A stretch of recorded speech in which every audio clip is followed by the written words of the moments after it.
जो ये भीम सिंह अग्निवीर में भर्ती हुआ था और किस तरह से धराली में वो एक आपदा आई और आपदा में उनका किस तरह से एक सैनिक की मैं कहूंगी शहीदी कहूंगी मैं तो भाई जो भी, क्योंकि आपदा में मरा है, अब सेना में भर्ती हुआ है।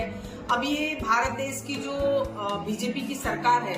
उसने कम से कम सेना के साथ तो ये नई भर्ती करके अग्निवीर करना, जो भर्ती हुआ है सेना में वो सैनिक है और वो सैनिक के रूप में ही लड़ाई लड़ता है, सैनिक के रूप में ही आपदा, चाहे बाढ़ आए, चाहे आग लगे, चाहे कुछ भी कोई आपदा है, प्राकृतिक आपदा आती है तो सैनिक ही सबसे पहले उसमें जाकर के सहायता करते हैं और अपनी जान हथेली पर लेकर जाते हैं और उसमें वो अपनी जान भी गवा देते हैं। आप सोचिए कि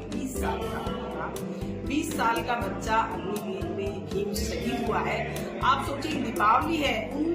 पेरेंट्स पर,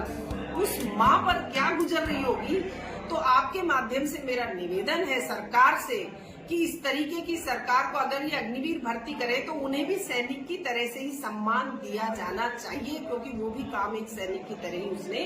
किया था, अपनी जान गंवाई है और उसे पूरा पैकेज भी मिले और उसके परिवार में से एक जने को सरकारी नौकरी भी देनी चाहिए, जिससे कि उस परिवार को, बेटा तो नहीं ला सकते, कम से कम उस परिवार को कुछ सांत्वना मिल सके। ये सरकार से मैं मांग करती हूँ और ऐसी सरकार की जिसने ये भर्ती करके युवाओं के साथ खिलवाड़ किया है, कम से कम सेना में तो उसे परमानेंट करें। मेरी ये युवाओं की तरफ से भी मांग है सरकार।